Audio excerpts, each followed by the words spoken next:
Ya pemirsa, kita awali informasi dengan skuad Garuda Muda yang tengah menghadapi Timnas Brunei Darussalam dalam laga perdana Piala AFF U23 2025. Ya, tim asuhan Gerald Vandenberg dijagokan menang dalam laga ini.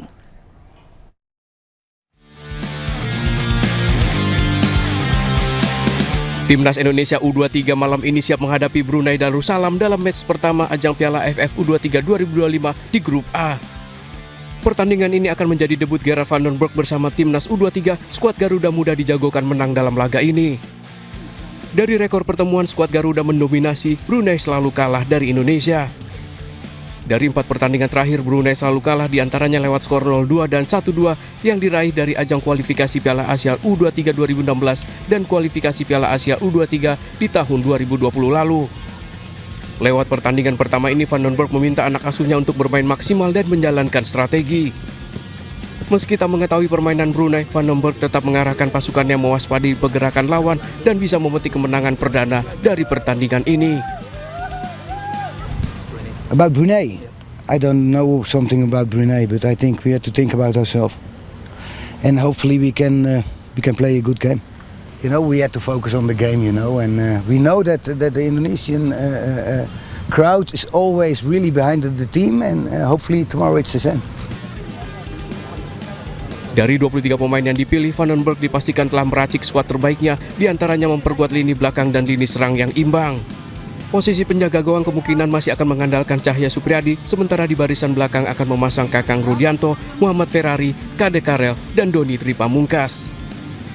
Untuk lini sayap, Victor Detan dan Ryan Hanan akan dimainkan bersama, bertugas menyuplai serangan yang akan diisi Hoki Caraka dan Jens Reven.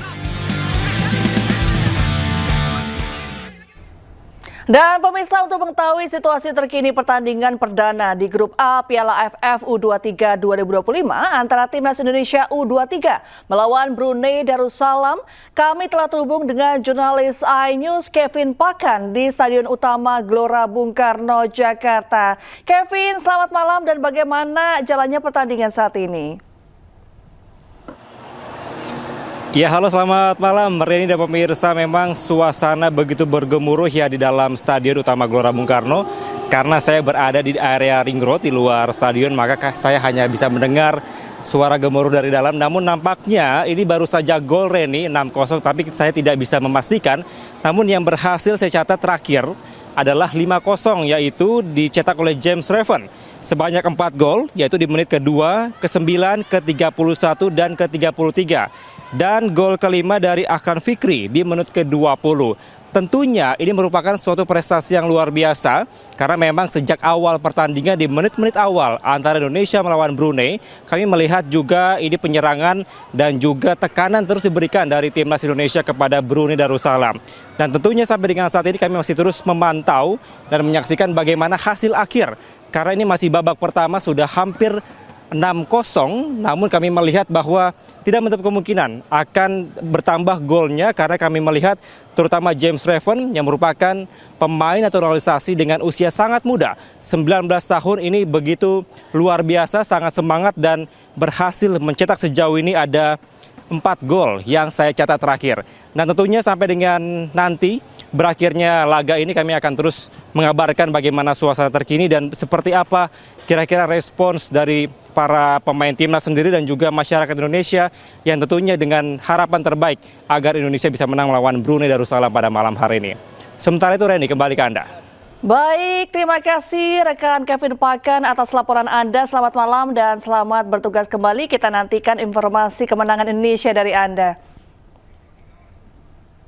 Ya pemirsa, undian babak keempat kualifikasi Piala Dunia 2026 zona Asia akan segera digelar di Kuala Lumpur, Malaysia pada Kamis lusa.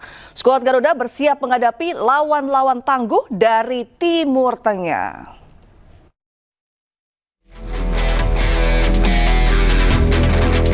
Timnas Indonesia dipastikan masuk ke pot 3 bersama Oman dalam undian babak keempat kualifikasi Piala Dunia 2026 zona Asia Kamis 17 Juli 2025. Skuad Garuda kini bersiap menghadapi kemungkinan besar bertemu dengan lawan-lawan tangguh dari pot 1 dan pot 2.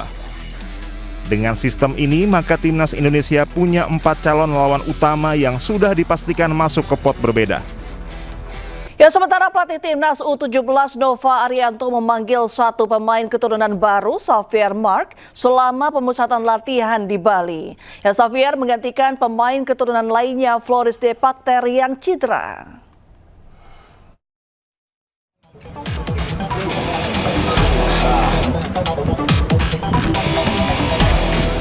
Pelatih tim U17 Indonesia Nova Arianto memanggil satu pemain diaspora baru, Xavier Marks, yang juga adik dari pemain keturunan Indonesia, Dion Marks. Xavier datang ke Bali untuk menggantikan Floris De Pacter yang cedera sehingga tidak dapat mengikuti pemusatan latihan. Yang pertama saya mendapatkan rekomendasi dari beberapa teman, termasuk dari Fardi yang ada di Belanda yang sering memberikan masukan-masukan dan apa salahnya kita coba, karena ada satu pemain Floris yang tidak bisa hadir di Indonesia karena sekali dia mengalami cedera, ada dislokasi di bahunya sehingga tidak bisa hadir, dan akhirnya Xavier kebetulan bisa menggantikan. Orang tua Xavier yakni Fritz Marks yang hadir di Stadion Gelora Samudra menyatakan sangat senang anaknya dapat mengikuti pemusatan latihan di Bali. Training sama timnas 17, saya senang, Xavier juga senang. Dia mau main untuk Indonesia timnas 17. Tapi mesti lihat dulu macam mana. Ya. Sekarang 3 hari di sini ikut sama timnas Indonesia. Atau kita vacation di Bali, terus jadi panggil sama Coach Nova untuk training di Bali sini. Dalam persiapan menuju Piala Dunia U17 2025, pelatih skuad Garuda Asia Nova Arianto memanggil 34 pemain untuk bergabung dalam pemusatan latihan di Bali. Namun hanya 32 pemain yang dapat bergabung. Di Piala Dunia U17 2025, Indonesia berada di grup H bersama Brasil, Honduras, dan Zambia. Dari Badung, Bali, Indira Ari, iNews melaporkan. Ya, kita ke informasi lainnya, pemirsa. Pencarian korban kapal tenggelam di Selat Sipora, Kabupaten Mentawai, Sumatera Barat oleh tim SAR gabungan dan masyarakat akhirnya berakhir. 18 orang korban kapal tenggelam rombongan DPRD berhasil ditemukan dalam keadaan selamat.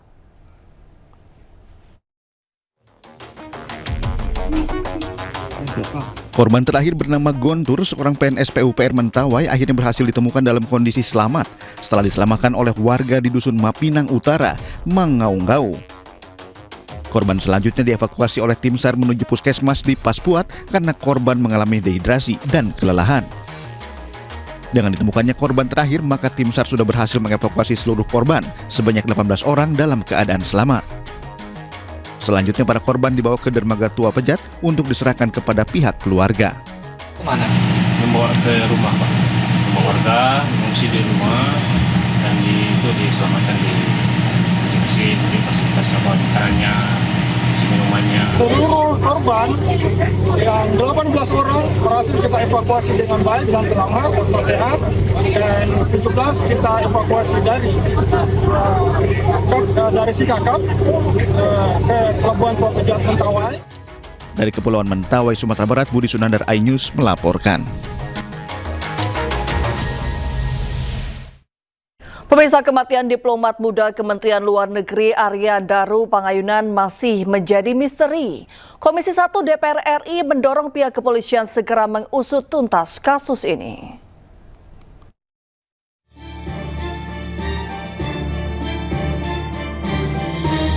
Anggota Komisi 1 DPR RI Tubagus Hasanuddin menyebut ada kejanggalan pada kasus kematian diplomat muda Indonesia Arya Daru Pangayunan di kamar kosnya di Jakarta Selasa 8 Juli lalu. Terkait hal itu, dirinya mendorong pihak terkait segera usut tuntas kasus tersebut. Kalau kita lihat juga meninggalnya cukup mengkhawatirkan, ya, dan menimbulkan banyak pertanyaan, banyak dihubungkan dengan penyelesaian TPPO dan lain sebagainya. Kita sekarang serahkan saja kepada penyidik polisi.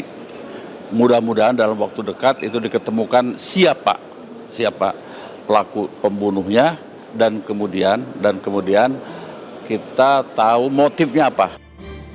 Kini polisi masih selidiki setiap detail barang bukti, termasuk jejak sidik jari pada lakban yang melilit bagian kepala korban. Polisi juga menunggu hasil penyelidikan patologis terhadap organ tubuh korban. Sementara itu, 5 orang saksi sudah diperiksa, termasuk penjaga kos dan istri korban. Usai olah TKP, polisi pastikan tidak ada dokumen dan barang berharga yang hilang. Tidak ada pula indikasi kekerasan pada tubuh korban. Meski demikian, menurut pakar mikroekspresi, Kirdi Putra, korban tidak mungkin bunuh diri, karena kondisi seorang yang bunuh diri tidak akan tertata rapi saat ditemukan. Nggak ujuk-ujuk tiba-tiba selesai gitu aja. Pasti ada bocoran-bocoran kecil, tapi orang nggak ngeh aja biasanya, yang baru nyambung setelah dia bunuh diri. Jadi kalau terlihat dari gerak-geriknya itu, saya tidak bisa melihat bahwa dia ada intensi buat itu. Plus satu lagi, orang bunuh diri itu biasanya pilihannya adalah dia mau cepat atau dia mau tampil tidak terlihat bunuh diri misalnya, karena tidak ingin misalnya membuat orang-orang yang ditinggal itu terganggu hidupnya, atau misalnya malu, atau misalnya jadi bahan omongan, jadi kayak kecelakaan misalnya. Atau yang satu lagi maunya cepat. Nah, kalau bayangkan bahwa kita melilit, nggak usah pakai lakban deh, pakai tisu gulung aja dililit, itu butuh waktu lama loh dan sulit loh. Dan itu pasti seseknya itu membuat tubuh itu nggak karuan gerakannya. Dan ini masih terbungkus rapih di dalam selimut, rapih juga lakbannya di muka. Buat saya ini sangat kasus yang cukup absurd dan arahnya sebagian besar sudah kecil untuk bunuh diri. Kirdi menambahkan bahwa seseorang akan terlihat dari gerak-gerik kebiasaan sehari-harinya. Jika terlihat janggal, maka akan terlihat ada sesuatu yang sedang dialaminya. Tim Liputan iNews melaporkan. Ya, pemirsa, selebgram Lisa Mariana akhirnya memenuhi panggilan penyidik di Tres Cyber Polda Jawa Barat. Kedatangannya sebagai saksi dalam kasus dugaan video asusila yang diduga diperankan oleh dirinya.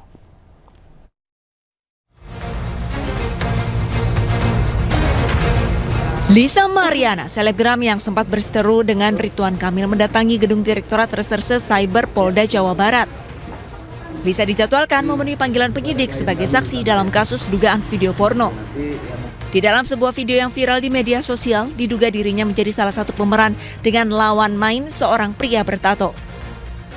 Sebelum masuk gedung, Lisa sempat menyampaikan kesiapannya memenuhi panggilan dari pihak penyidik. Persiapannya gimana Kak untuk persiapannya? Persiapannya ya siap dong, harus siap. Sebelumnya, Lisa Mariana mangkir dari panggilan pertama Polda Jawa Barat yang dijadwalkan pada Jumat 11 Juli 2025 kemarin. Dari Kabupaten Bandung, Jawa Barat, Iwan Pangestu, iNews melaporkan. Ahli digital forensik Rismond Syanipar melaporkan Presiden ke-7 RI Joko Widodo ke Polda Daerah Istimewa Yogyakarta. iNews Prime segera kembali usai jeda.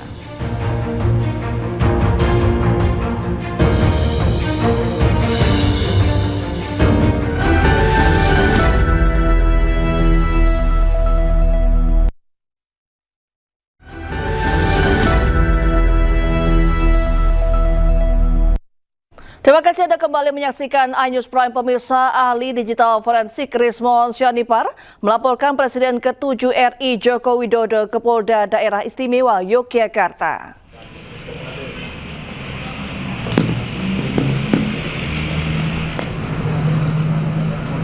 Ya, Selasa siang didampingi kuasa hukumnya, Rismond Syanipar mendatangi Mapolda DIY guna melaporkan Jokowi atas dugaan penyebaran berita bohong soal dosen pembimbingnya saat kuliah di Universitas Gadjah Mada bernama Kasmujo. 2017 lalu saat di Fakultas Kehutanan UGM, Jokowi menyebut Kasmujo sebagai dosen pembimbing skripsinya. Namun pada Mei 2025, Kasmujo menyebut dirinya bukan dosen pembimbing skripsi, melainkan dosen pembimbing akademik. Namun pernyataan berbeda lagi diungkap Kasmujo saat ditemui Rismond di rumahnya di Pogung, Sleman, yang menyebut dirinya bukan pembimbing akademik karena masih asisten dosen. Terkait hal tersebut, Rismond meminta laporannya ditindaklanjuti dan Jokowi diperiksa sebagai terlapor. Ya kita harus tahu, ya makanya kita laporkan dugaan penyebaran berita bohong. Dan ingat, pada saat itu konteksnya adalah Jokowi masih seorang presiden tahun 2017. Harusnya sebagai presiden yang merupakan tiang moralitas bangsa, itu tidak boleh menyebarkan berita bohong, harus jujur, begitu loh.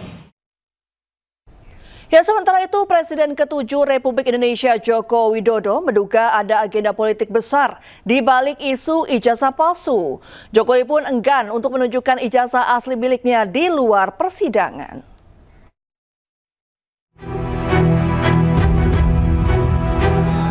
Adanya dugaan agenda politik besar di balik isu ijazah palsu yang dihembuskan Roy Suryo CS disampaikan Jokowi di kediamannya di Solo, Jawa Tengah.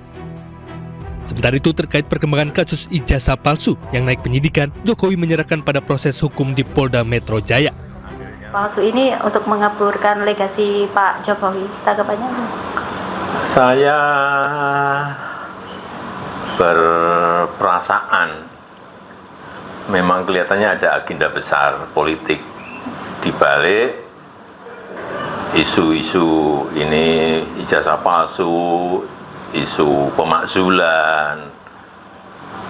Ini perasaan politik saya mengatakan ada agenda besar politik untuk menurunkan reputasi politik, untuk mendowngrade yang ya buat saya biasa-biasa aja lah. Termasuk isu yang untuk pemakzulan Mas? Termasuk itu, ya. Jadi ijazah palsu, pemakzulan Mas Wapres, saya kira ada agenda besar politik. Dan ya, biasa aja, biasa. Selain itu, Presiden ke-7 RI Joko Widodo enggan untuk menunjukkan ijazah asli miliknya di luar persidangan. Tim Liputan iNews melaporkan. Ya, kita ke informasi selanjutnya pemirsa. Mantan Mendikbudristek Nadiem Makarim telah selesai diperiksa Kejaksaan Agung sebagai saksi kasus dugaan korupsi pengadaan laptop dengan anggaran 9,9 triliun rupiah. Ya, Nadiem menjalani pemeriksaan selama 9 jam. Ya, usai diperiksa oleh Kejaksaan Agung, akhirnya Nadiem Makarim keluar dari Gedung Bundar. Ya, Nadiem selesai diperiksa sebagai saksi dalam kasus dugaan korupsi pengadaan laptop dengan anggaran 9,9 triliun rupiah. Pemeriksaan hari ini merupakan kali kedua Nadiem diperiksa. Nadiem pertama kali diperiksa pada Senin 23 Juni 2025. Usai diperiksa, Nadiem mengucapkan terima kasih kepada jaksa karena diberi kesempatan untuk menjelaskan perkara yang telah menyeret namanya itu.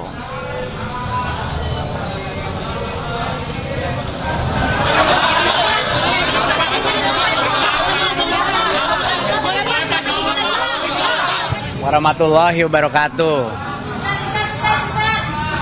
Saya baru saja selesai panggilan kedua saya dan saya ingin berterima kasih sebesar-besarnya kepada pihak kejaksaan karena memberikan saya kesempatan untuk memberikan penerangan terhadap kasus ini. Terima kasih sekali lagi untuk teman-teman media, izinkan saya kembali ke keluarga saya. Terima kasih. Ya, sementara itu pemirsa, pihak Gotoh merespon kasus dugaan korupsi pengadaan laptop yang menyeret Nadiem Makarim sebagai saksi. Pihak Gotoh menyatakan Nadiem sudah tidak terlibat dalam operasional dan manajemen perseroan sejak 2019 dan Gotoh tidak terlibat pengadaan laptop yang kini tengah diselidiki. Pertanyaan dari media terkait kasus dugaan korupsi pengadaan Chromebook di Kementerian Pendidikan, Kebudayaan, Riset dan Teknologi atau Kemendikbudristek. Kami dari Gotoh tentunya menghormati proses hukum yang sedang berjalan sebagai bagian dari upaya kami untuk mendukung penegakan hukum di Indonesia. Dan tentu kami Gotoh bersikap kooperatif dan mengikuti arahan dari pihak yang berwenang. Dan dapat kami informasikan pula bahwa Saudara Nadiem Makarim sudah tidak menjadi pejabat eksekutif maupun karyawan di PT Aplikasi Karya Anak Bangsa atau yang dikenal saat itu sebagai Gojek, di mana sejak Oktober 2019 yang bersangkutan telah mengundurkan diri dari posisinya sebagai Presiden Komisaris dan sama sekali tidak terlibat dalam operasional maupun manajemen dari perseroan. Dan selama masa jabatan beliau sebagai Menteri Pendidikan, Kebudayaan, Riset, dan Teknologi, memang perseroan tidak memiliki keterlibatan. Ya, dan pemirsa, untuk mengetahui informasi selengkapnya kami telah terhubung dengan jurnalis iNews Hadisti Nur Arifah di Gedung Kejaksaan Agung RI Jakarta. Selamat malam Hadisti. Pukul berapa Nadiem selesai diperiksa Kejaksaan Agung dan ada fakta baru apa dari pemeriksaan hari ini? Ya, baik, selamat malam Reni dan juga pemirsa. Terkait tadi pukul berapa Nadiem selesai diperiksa. Tadi Nadiem selesai diperiksa di Kejaksaan Agung Republik Indonesia sekitar pukul 18 waktu Indonesia Barat, di mana kurang lebih proses pemeriksaan ini berlangsung selama 9 jam yang dimulai dari pukul 9 pagi tadi. Dan terkait apa saja pemeriksaan yang dijalani oleh Nadiem ini adalah Nadiem dimintai keterangannya sebagai saksi dalam kapasitasnya sebagai menteri di periode 2019 hingga 2022 terkait pengadaan laptop Chromebook di lingkungan Kementerian Pendidikan, Kebudayaan, Riset dan juga Teknologi. Nah, terkait pemeriksaan ini juga menjadi momen penting yang disebutkan oleh Kejaksaan Agung karena proses pemeriksaan terhadap Nadiem ini juga dilakukan setelah penggeledahan yang dilakukan oleh pihak Kejagung di perusahaan swasta PT Gojek atau Gojek Tokopedia maksud kami, yang mana dalam proses penggeledahan tersebut sejumlah barang bukti berupa dokumen dan juga bahan elektronik lainnya ini disita oleh pihak Kejagung. Dan inilah yang menjadi materi atau bahan pokok dalam pemeriksaan Nadiem pada hari ini maksud kami. Dan kemudian juga memang dari pihak Kejagung sendiri ini menduga adanya keterlibatan dari sejumlah pihak terkait adanya kajian teknis dalam menghadirkan alat bantu pendidikan berupa laptop Chromebook ini, di mana ini ada sangkut paut antara dugaan investasi Google pada perusahaan Gojek Tokopedia dalam memberikan rekomendasi atau juga proses pemilihan laptop Chromebook ini sendiri, karena dari sebelumnya pada saat uji coba dari pihak Kemendikbudristek ini menyebutkan bahwa penggunaan Chromebook ini sendiri sebetulnya tidak menjadi kebutuhan atau tidak efektif begitu, namun justru pada tahun 2020 dari Kemendikbud ini mengubah kajian teknis dari penggunaan laptop yang tadinya harusnya menggunakan operasi standar Windows namun tiba-tiba berubah menjadi Chromebook. Nah, kemudian inilah yang memang menjadi bahan penyelidikan oleh pihak Kejagung sendiri. Memang ada sejumlah saksi yang diperiksa begitu selain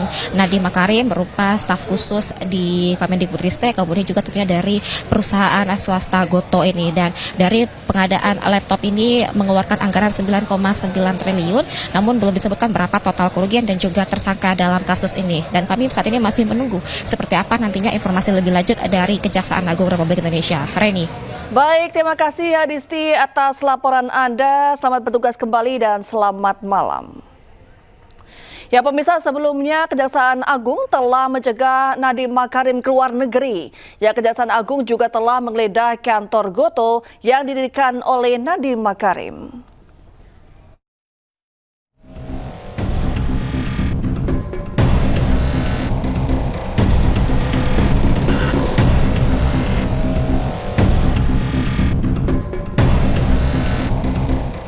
Nama Nadiem Makarim terseret dalam dugaan korupsi pengadaan laptop di Kemendikbudristek saat dirinya menjabat sebagai menteri. Tak tanggung-tanggung, kerugian negara akibat praktek haram tersebut senilai 9,9 triliun rupiah. Akibat dugaan tersebut, Kejaksaan Agung mencegah Nadiem ke luar negeri selama 6 bulan ke depan sejak 19 Juni 2025. Tak hanya dicegah ke luar negeri, Kejaksaan Agung juga menggeledah kantor Goto pada pekan lalu. Kantor yang didirikan oleh Nadiem Makarim tersebut digeledah untuk menemukan informasi terkait kasus yang menjerat Nadiem Makarim. Sebelumnya Nadiem Makarim juga pernah mengatakan jika dirinya akan kooperatif terhadap proses hukum yang berjalan, termaksud diperiksa jika diperlukan. Jejak Nadiem Makarim dalam kasus ini tercium sejak Kejagung memeriksa 3 orang mantan staf khusus Nadiem Makarim. 3 staf khusus Nadiem Makarim yang diperiksa yakni Fiona Handayani, Ibrahim Arif, dan Yuri Stan. Dari keterangan mereka lah Kejaksaan Agung mengurai benang kusut kasus ini. Hingga akhirnya Kejaksaan Agung memutuskan untuk mencegah Nadiem Makarim ke luar negeri, bahkan memeriksa Nadiem untuk kesekian kalinya. Tim Liputan iNews melaporkan. Ya, berbagai isu strategis dibahas Presiden Republik Indonesia Prabowo Subianto dengan Presiden Prancis Emmanuel Macron dalam jamuan makan malam. Informasinya usai jeda.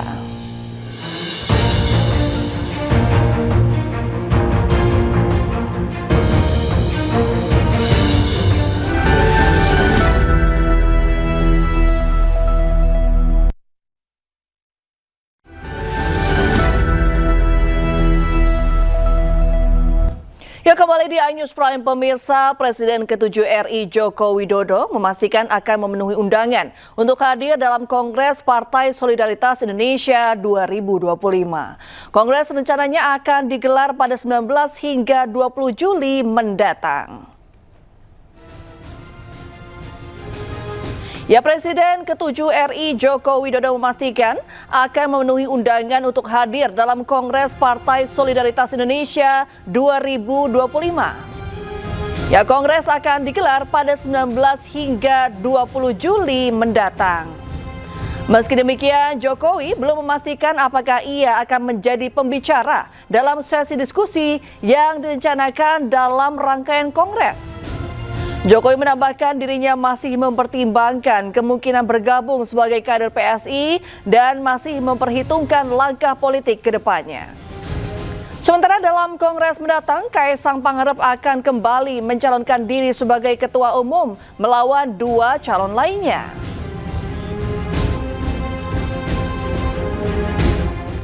Insya Allah saya datang, insya Allah saya hadir.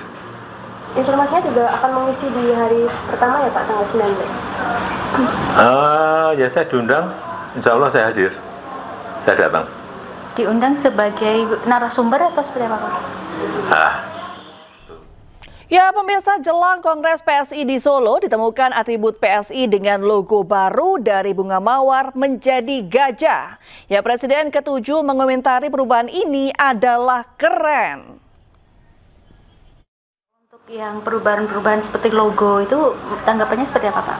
Ya baik-baik saja, sebuah brand itu kan perlu terus diperbarui, disesuaikan dengan kebutuhan masyarakat, disesuaikan dengan kalau dalam bisnis permintaan pasar, itu brand itu bisa dirubah, bisa diganti total, saya kira baik-baik saja. Dan saya melihat tadi juga baru melihat di depan ya keren.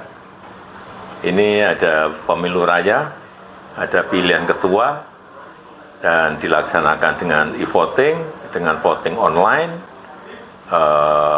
satu anggota satu suara yang ikut berpartisipasi. Saya kira itu juga sebuah hal yang sangat baik. Ya, sementara putra bungsu Presiden ke-7 RI Joko Widodo, Kaisang Pangarep resmi kembali mencalonkan diri sebagai Ketua Umum Partai Solidaritas Indonesia. Ya, Kaisang membawa misi PSI lolos parlemen pada pemilu 2029.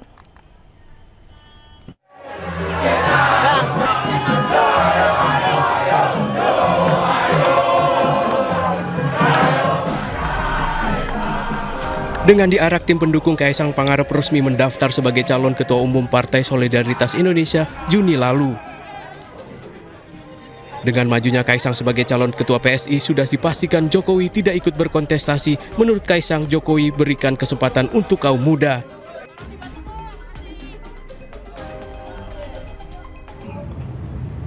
Mengenai beliau akan menjadi Ketua Umum atau tidak, itu sudah kami obrolkan di seminggu terakhir ini.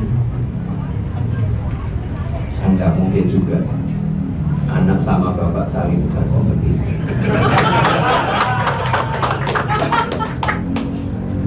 Yang saya yakinkan kepada beliau adalah satu, berilah kesempatan kepada anak muda.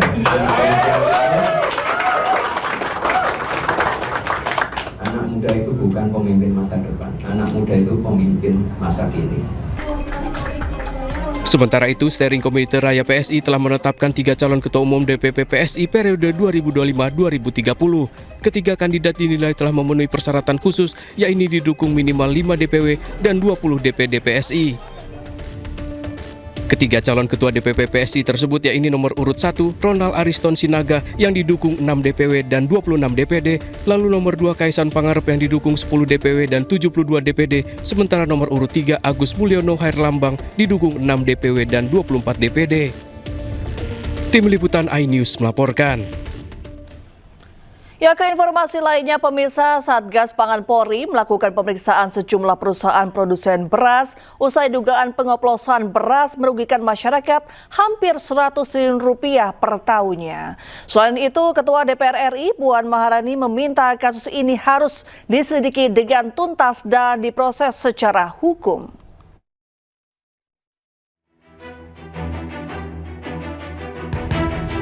Pemerintah terus mengusut dugaan kecurangan dalam penjualan beras yang diperkirakan telah merugikan masyarakat hingga 99 triliun rupiah per tahun. Satgas Pangan Polri menyelidiki produsen yang diduga melanggar standar mutu dengan mengagendakan pemanggilan kepada 7 perusahaan yang menjadi produsen beras premium hingga medium. Hingga Senin kemarin, sebanyak 7 perusahaan besar telah dipanggil untuk dimintai klarifikasi dan 5 diantaranya sudah menjalani pemeriksaan. Langkah ini diambil menindaklanjuti hasil uji mutu terhadap 212 merek beras yang ditemukan tidak sesuai standar, dijual di atas head, serta memiliki berat kemasan yang tidak akurat.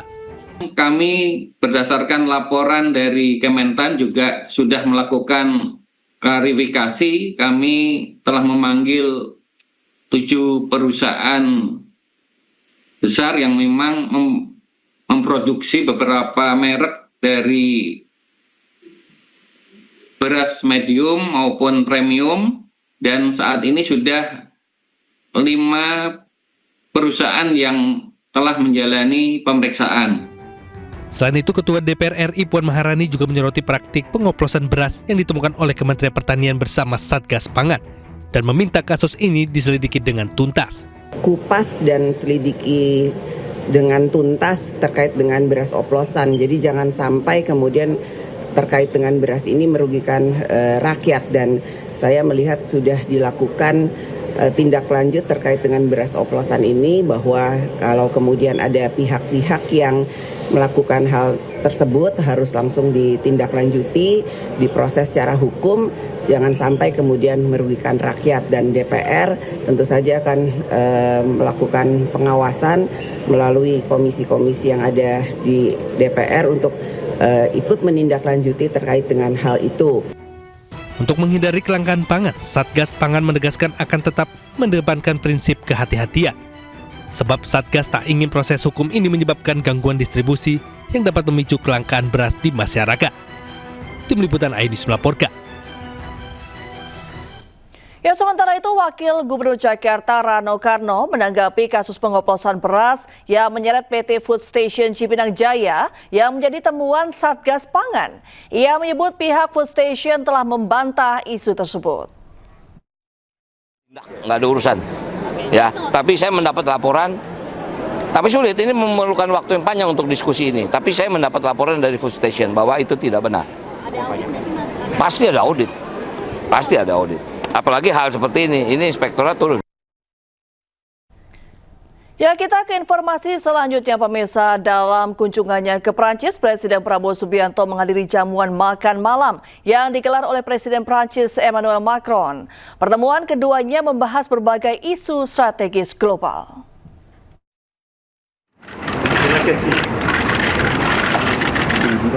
Ucapan terima kasih diberikan Presiden Macron kepada media saat menyambut kedatangan Presiden Prabowo di Istana Elysee.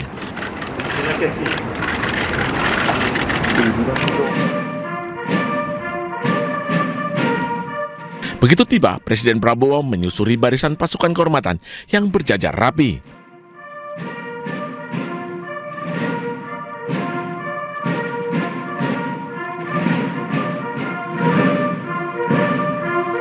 Presiden Macron menyambut langsung Presiden Prabowo dengan penuh kehangatan. Keduanya berpelukan dan berfoto bersama sebelum masuk ke lokasi pertemuan.